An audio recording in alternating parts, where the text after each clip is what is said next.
the Democratic Alliance says race has previously been opportunistically used by cronies to steal public funds instead of addressing the real issues of poverty and unemployment. The party's Federal Council chairperson, Helen Zille, was speaking during a briefing after its two-day virtual policy conference at the weekend. The party maintains that race is not the key driver of inequality in South Africa, and they want to adopt a more holistic approach to issues. Zille says former President Jacob Zuma used the issue of race and triple BEE to create channels to loot the state.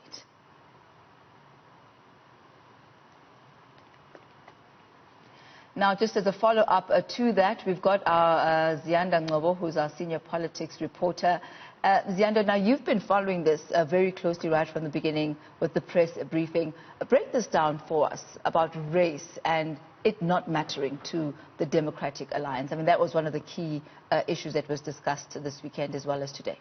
Yeah, certainly. I mean, today we had Federal Council Chairperson Helen Zille, as well as the Policy Unit Head Ngcobo, of course, responding to questions from the media. And again, the question of how the party is going to practically put its policies into action, given the issues, the historical injustices and inequalities that were along racial lines, came up again.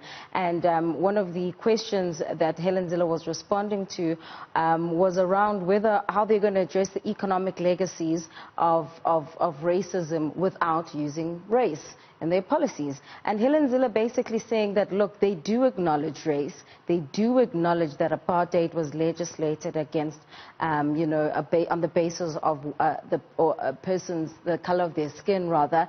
But at the same time, they're saying that 20-odd years into democracy, those aren't the only key drivers of economic exclusion. In fact, Ngcobo was saying that there are other factors other than white monopoly capital that drive exclusion. That's a crony state and a failed state, unemployment, and other factors that she's listed. But again, Thami, the party's still being questioned about this almost colorblind approach to issues. And they were even asked about whether or not they're not worried that this may impact on their numbers ahead of next year's local government elections. They're not concerned, according to Helen Zille, because that's not the only thing that they believe South Africans use as a factor when they want to actually vote for a particular party. I find it very interesting when you say that, because I'm struggling to find the common thread. Because in the documents that were released this weekend, they say that there's a scientific proof that race does not exist. And then now there's an acknowledgement that race does exist. Let's try and perhaps put it in the context of maybe Black Lives Matter. Let's maybe put it in the context of what's happening right now in South Africa, where race and discrimination are at the heart of what's happening, for example, with the clicks issue and the hair story. Did the DA perhaps touch on how they might explain something like that and what their stance is?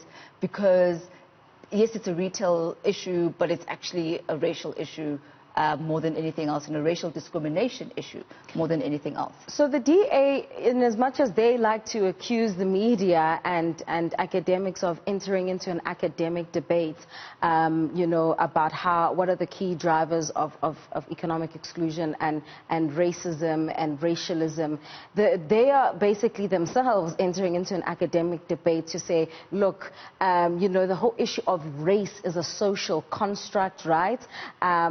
But at the end of the day, practically speaking, they're saying racism and racialism did exist. Now, if you're going to acknowledge racialism and racism, then you are acknowledging that race matters, in fact, and this is what experts and academics have been saying, that the DA is going to struggle, they say they anticipate that they're going to struggle to put it into practice when it comes to issues such as the one with clicks that we're seeing today. How are you going to remove race and explain the anger of South Africans and black South Africans in particular when it comes to how Clicks and Unilever and Tresemme by implication portrayed the hair of black women, right? And also they were asked about Black Lives Matter. So Ngcobo responded to that question to say, well, of course, they would support the movement such as Black Lives Matter, but the problem that they have as the DA is how these issues are approached, and that the individual, the DA always places the individual at the center of things, saying they shouldn't, or an individual shouldn't feel as though they have to perform their solidarity with, for an example, with what we're seeing the EFF doing at Click Stores, to say also the color of one's skin shouldn't be able to determine one's solidarity with a particular movement. So whether or not you chose to go, for an example, to go and demonstrate outside of Clicks, by virtue of that, it cannot be concluded that you don't have solidarity with Black Lives Matter, because they were questioned about their stance on this. And I think, again, Thami, it's going to be an issue of what you're saying on paper regarding the policy versus the practical implementation of that policy, and implementing that policy with trying to avoid race.